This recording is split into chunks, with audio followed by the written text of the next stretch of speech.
അസ്സലാമു അലൈക്കും വറഹ്മത്തുള്ളാഹി തആല വബറകാത്ത്.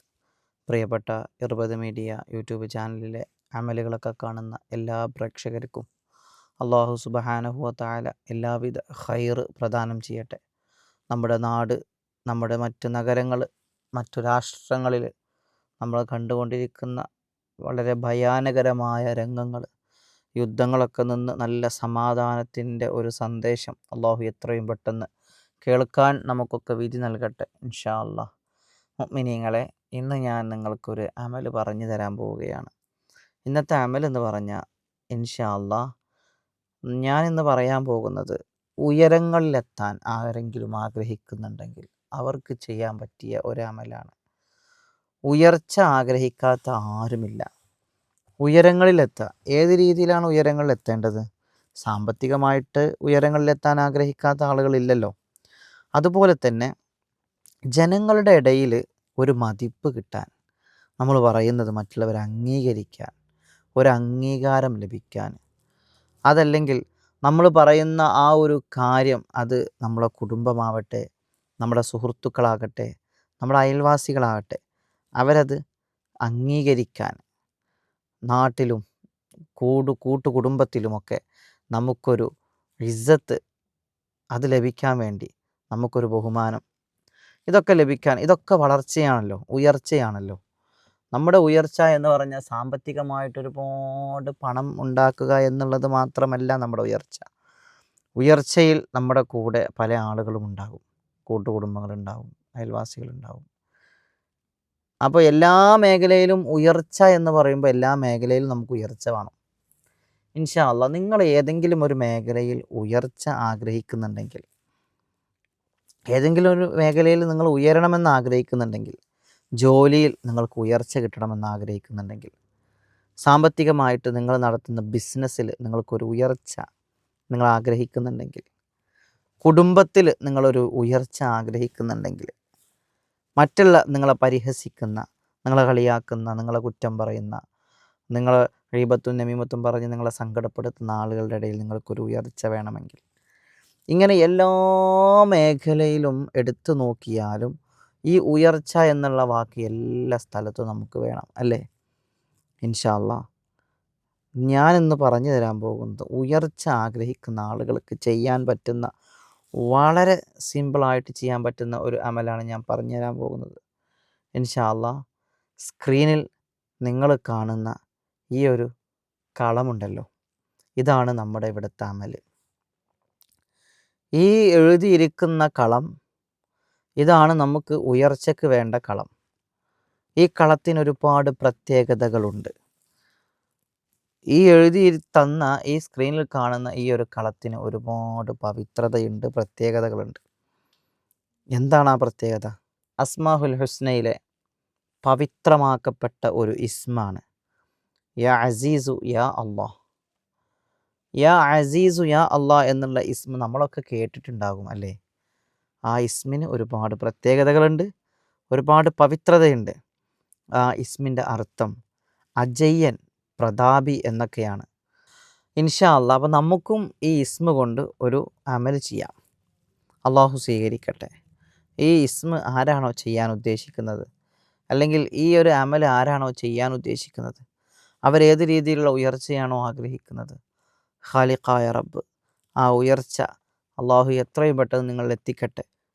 ആമീൻ യാ റബ്ബൽ ആലമീൻ. മുഅ്മിനീങ്ങളെ, നമുക്കിവിടെ വേണ്ടത് യാ അസീസു യാ അല്ലാഹ് എന്നുള്ള ഈ ഇസ്മിൻ്റെ കളമാണ് നിങ്ങൾ സ്ക്രീനിൽ കണ്ടുകൊണ്ടിരിക്കുന്നത്. ഈ കളം നിങ്ങൾ എന്ത് ചെയ്യണം? ഇതുപോലെ ഒരു പേപ്പറിലേക്ക് നിങ്ങൾ മാറ്റി എഴുതുക. ഇതുപോലെ ഒരു പേപ്പറിലേക്ക് നിങ്ങൾ മാറ്റി എഴുതുക. എഴുതുന്ന സമയം നിങ്ങൾ നല്ല നിയ്യത്തോടുകൂടി, നല്ല ഇഖ്ലാസോടുകൂടി, നല്ല ആത്മാർത്ഥതയോടുകൂടി നിങ്ങളിത് എഴുതണം. ഇത് എഴുതുന്ന സമയം ഒളു നിർബന്ധമാണ്. ഒളു എടുത്ത് കിബിലക്ക് മുന്നിട്ടിരുന്ന് നല്ല ഈമാനോടുകൂടി, നല്ല ഇഖ്ലാസോടുകൂടി, നല്ല നിയ്യത്തോടുകൂടി, നല്ല ഹൂദൊക്കെ പുകച്ച്, നല്ല അത്തറൊക്കെ പൂശി, നല്ല സമയത്ത് നിങ്ങളിത് എഴുതണം. ഏത് അമലും ചെയ്യാൻ ഏറ്റവും നല്ലത് വെള്ളിയാഴ്ച സുബഹിക്കും വ്യാഴാഴ്ച വൈകുന്നേരം ഇതൊക്കെയാണ് ഇത് ചെയ്യാൻ പറ്റുന്ന സമയം. ഇൻഷാ അല്ലാഹ് നിങ്ങൾക്ക് അനുയോജ്യമായ ഒരു സമയം തിരഞ്ഞെടുത്ത് നിങ്ങൾ ഈ അമൽ ചെയ്യുക. ഒരു പേപ്പറിൽ ഇതുപോലെ നല്ല വൃത്തിയിൽ കറുപ്പ് മഷി പെന്ന് കൊണ്ട്, കറുപ്പ് മഷി പെന്നില്ലെങ്കിൽ പച്ച മഷി ആയാലും പറ്റും, ഈ 2 മഷിയെ നമുക്കിവിടെ ഉപയോഗിക്കാൻ പറ്റൂ, കറുപ്പ് മഷിയും പച്ച മഷിയും. അപ്പോൾ ചോദിക്കും അതെന്താ ആ ഒരു മഷി മാത്രം, വേറെ മഷിക്കൊന്നും ഇപ്പോൾ ഫലം കിട്ടൂലേ? നിങ്ങൾ ഏത് മഷി കൊണ്ട് എഴുതിയാലും ഫലം തരുന്നവൻ റബ്ബാണ്. അള്ളാഹു നിങ്ങളെ ഹൃദയത്തേക്കാ നോക്കുക. നമ്മളെ കിതാബുകളിൽ പറയപ്പെടുന്നത് പച്ച മഷിയും കറുപ്പ് മഷിയുമാണ്. കറുപ്പ് മഷി കിട്ടിയാൽ അതുകൊണ്ട് എഴുതലാണ് ഏറ്റവും നല്ലത്. ഇൻഷാ അല്ലാഹ് അതുകൊണ്ട് ഈ കളം നല്ല വൃത്തിയിൽ 4 കള്ളി, ഈ ചതുരം എല്ലാ ഭാഗത്തും ഒരേ അളവായിരിക്കണം. കള്ളി വരക്കുമ്പോൾ ഒരേ ഭാഗത്ത് ഒരേ അളവിൽ വേണം നിങ്ങൾ വരക്കാൻ. ഇതിങ്ങനെ വരച്ച് ഇതിലെഴുതിയിരിക്കുന്ന അറബി അക്ഷരങ്ങളൊക്കെ അതുപോലെ പിഴച്ചു പോകാതെ നല്ല വൃത്തിയിൽ എഴുതുക. എഴുതിയതിന് ശേഷം നിങ്ങൾ എന്ത് ചെയ്യണം? യാ അസീസു യാ അല്ലാഹ്, യാ അസീസു യാ അല്ലാഹ് എന്നുള്ള ഈ ഒരു ഇസ്മ 94 തവണ, ഈ ഒരു ഇസ്മ 94 തവണ നിങ്ങൾ മന്ത്രിക്കണം. മന്ത്രിക്കുന്ന സമയം സംസാരിക്കാൻ പാടില്ല. ഈ എഴുതി വെച്ച പേപ്പറിലേക്കാണ് നിങ്ങൾ മന്ത്രിക്കേണ്ടത്. ഇൻഷാ അല്ലാഹ് യാ അസീസു യാ അല്ലാഹ് എന്ന് 94 തവണ മന്ത്രിച്ച് ഈ ഒരു പേപ്പറിലേക്ക് ഊതുക. എന്നിട്ട് ഖാലിഖായ റബ്ബിനോട് ദുആ ചെയ്യുക. അല്ലാഹുവേ, യാ അസീസു യാ അല്ലാഹ് എന്നുള്ള ഇസ്മിൻ്റെ ബറക്കത്ത് കൊണ്ട് ഞാൻ ഉദ്ദേശിക്കുന്നത് എനിക്ക് ഇന്നാലിന്ന കാര്യത്തിൽ ഉയർച്ച കിട്ടണമല്ല, ഇന്നാലിന്ന കാര്യത്തിൽ എനിക്ക് ഒരുപാട് മുന്നിലേക്ക് എത്തണമല്ല, എൻ്റെ കുടുംബത്തിൽ എനിക്കൊരു വിലയില്ലല്ല, അല്ലെങ്കിൽ എൻ്റെ മക്കളുടെ അടുത്ത് എനിക്കൊരു വിലയില്ലല്ല, എനിക്കൊരു ഉയർച്ച വേണം, സാമ്പത്തികമായി ഞാൻ ഒരുപാട് തകർച്ചയിലാണല്ല, അവിടെ എനിക്കൊരു ഉയർച്ച വേണം, കച്ചവടം, കടയിൽ തീരെ കച്ചവടമില്ല അല്ല, അവിടെ എനിക്കൊരു ഉയർച്ച വേണം. ഇങ്ങനെ ഒരു മനുഷ്യ ജീവിതത്തിലെ ഏത് സാഹചര്യത്തിനും അനുയോജ്യമായ രീതിയിൽ നിങ്ങൾക്ക് ഈ അമൽ ഉപയോഗപ്പെടുത്താം ഇൻഷാ അല്ലാഹ്. ഇതെഴുതി യാ അസീസു യാ അല്ലാഹ് എന്ന് 94 തവണ മന്ത്രിച്ച് അതൊരു കുപ്പിയിലേക്ക് ചുരുട്ടിയിട്ടൊരു കുപ്പിയിലാക്കിയിട്ട് ആ കുപ്പിയിൽ കുറച്ച് വെള്ളവും നിറച്ച് വെക്കുക. കുറച്ച് വെള്ളം നിറച്ച് ആ കുപ്പിയിൽ ഈ നറുക്ക് ഇട്ട് മൂടി അവിടെ വെക്കുക. അപ്പോൾ ചോദിക്കും ഈ നറുക്ക് പേപ്പറിൽ എഴുതുമ്പോൾ ഈ പേപ്പർ വെള്ളവുമായി യോജിച്ച് കലർന്ന് പോവില്ലേ എന്നൊക്കെ ചോദിക്കും. പോയിക്കോട്ടെ, ഒരു കുഴപ്പമില്ല. എഴുത്തുകൾ മായിഞ്ഞോട്ടെ, പേപ്പർ കുതിർന്നോട്ടെ, കീറിപ്പോയിക്കോട്ടെ, ഒന്നും ഒരു പ്രശ്നമല്ല. നിങ്ങളത് എഴുതി ബിസ്മിൻ ചൊല്ലി എന്ത് ചെയ്യുക, അതിലവിടെ വെക്കുക. ആ പേപ്പറിൽ അവിടെ ഇട്ടാൽ മതി ഇൻഷാ അല്ലാഹ്.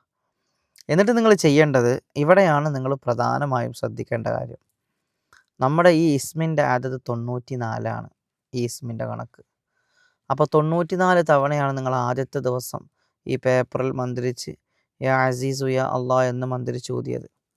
അവിടെ നിന്ന് അങ്ങോട്ട് 94 ദിവസം, 94 ദിവസം ടോട്ടൽ 94 ദിവസം ഈ ഇസ്മ ഏതെങ്കിലും ഒരു സമയത്ത് നിങ്ങൾക്ക് എപ്പോഴാണോ ഫ്രീ ഉള്ളത്, നിങ്ങൾക്ക് എപ്പോഴാണോ പറ്റുക, ആ സമയത്ത് ഇൻഷാ അല്ലാഹ് ഈ ഒരു ഇസ്മ നിങ്ങൾ എന്ത് ചെയ്യുക, 94 തവണ ദിവസവും ചൊല്ലണം. 94 കൂടും വേണ്ട കുറയും വേണ്ട, എല്ലാ ദിവസവും 94 ദിവസം കറക്റ്റായിരിക്കണം ഇൻഷാ അല്ലാഹ്.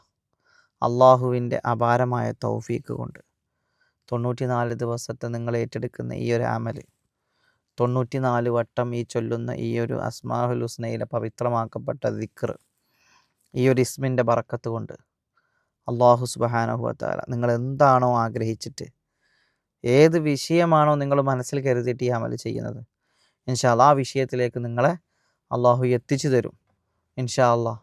നിങ്ങൾ ഏറ്റെടുക്കുന്ന ഈ ഒരു അമൽ അള്ളാഹു സ്വീകരിക്കട്ടെ. അള്ളാഹു നമ്മുടെ നാട്ടിലും നഗരത്തിലും നമ്മുടെ അയൽ രാജ്യങ്ങളിലൊക്കെ സന്തോഷവും സമാധാനവും നൽകട്ടെ. അള്ളാഹു നമ്മുടെ ദീനിനെ ഉറപ്പിച്ച് നിർത്തി തരട്ടെ ഇൻഷാ അല്ലാഹ്. അപ്പോൾ ഈ അമൽ ചെയ്യാൻ ആഗ്രഹമുള്ളവരൊക്കെ ചെയ്തോളി. അള്ളാഹു ഫലം തരട്ടെ ഇൻഷാ അല്ലാഹ്. ഈ വീഡിയോ നിങ്ങൾ ഇഷ്ടപ്പെട്ടെങ്കിൽ ഞാനിടുന്ന ഓരോ വീഡിയോയും നിങ്ങൾക്ക് ഉപകാരപ്പെടുന്നുണ്ട് എന്നാണ് എൻ്റെ വിശ്വാസം. ഇൻഷാ അല്ലാഹ് വീഡിയോ ഇഷ്ടപ്പെട്ടാൽ ഷെയർ ചെയ്ത് മറ്റുള്ളവരിലേക്ക് എത്തിച്ചു കൊടുക്കുക, ലൈക്ക് ചെയ്യുക ഇൻഷാ അല്ലാഹ്. വീഡിയോ നമ്മുടെ ചാനൽ സബ്സ്ക്രൈബ് ചെയ്യാത്തവരാണെങ്കിൽ ഇപ്പം തന്നെ സബ്സ്ക്രൈബ് ചെയ്യുക. ഇൻഷാ അല്ലാഹ് അള്ളാഹു നമ്മളെ ഏറ്റെടുക്കട്ടെ. അസ്സലാമു അലൈക്കും വറഹ്മത്തുള്ളാഹി തആല വബറകാതുഹു.